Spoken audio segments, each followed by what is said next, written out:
+2 class बेटे हमने lesson number 1 शुरू किया हुआ बी पार्ट का संसदीय सरकार, ठीक है। उसके हमने 2 क्वेश्चन बेटा कर लिए थे। आज है हमारा उस लेसन का 3rd क्वेश्चन, संसदीय सरकार की विशेषताएं लिखें, ठीक है। सबसे पहले इसकी फीचर क्या है, फीचर्स ऑफ पार्लियामेंट्री गवर्नमेंट की कार्यपालिका और विधानपालिका में गहरा संबंध होता है, close relationship between executive and legislature, दोनों के बीच संसदीय सरकार में कार्यपालिका और विधानपालिका में गहरा संबंध होता है बेटे, क्योंकि जो विधानपालिका में से ही कार्यपालिका के सदस्य चुने जाते हैं। पहले लोकसभा राज्यसभा का निर्माण हो जाता है, लोकसभा में से ही बाद में कार्यपालिका मतलब मंत्री और प्रधानमंत्री का चुनाव किया जाता है।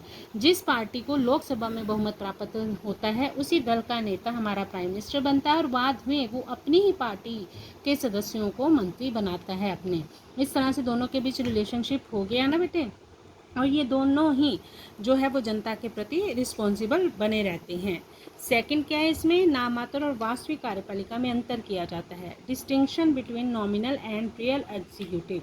इसमें क्या है, 2 तरह की कार्यपालिका होती है। मैंने आपको कल भी बताया था वीडियो में जो कल भेजी थी कि जो नामात्र हेड होता है वो राष्ट्रपति होता है, जो कि वास्तव में राज्य का अध्यक्ष होता है, लेकिन होता वो नॉमिनल हेड है।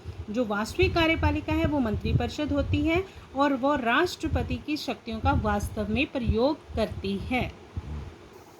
तीसरी विशेषता है इसका प्रधानमंत्री का नेतृत्व, leadership of the prime minister.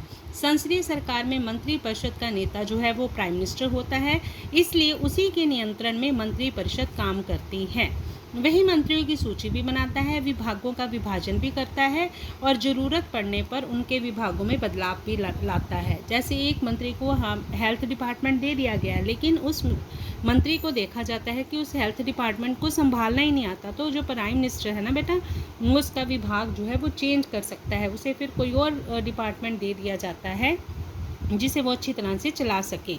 Next है 4th विशेषता इसकी मंत्रिपरिषद का सामूहिक उत्तरदायित्व, collective responsibility of the council of minister. संसदीय सरकार की एक विशेषता और है बेटे कि इसमें जो मंत्री होते हैं ना, अपने सारे कार्यों के लिए संसद के निम्न सदन मतलब लोकसभा के प्रति उत्तरदायी होते हैं।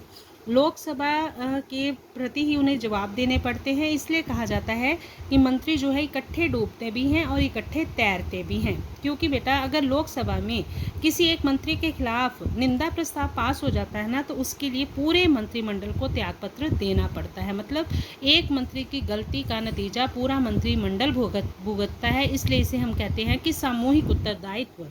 एक मंत्री से गलती हो गई तो पूरा मंत्रिमंडल उसके लिए खुद को रिस्पॉन्सिबल समझता है और रिजाइन दे देता है। इससे ऑपोजिट है बेटे नेक्स्ट विशेषता जो है व्यक्तिगत उत्तरदायित्व। इसमें है इंडिविजुअल रिस्पॉन्सिबिलिटी। इसमें क्या है, एक विभाग से संबंधित पूछे गए प्रश्नों के उत्तर जब मंत्री ने दिए हैं तो कई बार क्या होता है उस मंत्री को अपने विभाग के लिए जो उसकी नीतियाँ होती हैं वो गलत साबित हो जाती है, तो फिर उस नीतियों को गलत साबित होने पर उसे अकेले ही रिज़ाइन देना पड़ता है, पूरा मंत्रिमंडल नहीं रिज़ाइन देगा।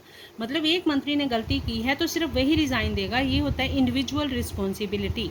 नेक्स्ट विशेषता है इसकी राजनीतिक एकरूपता।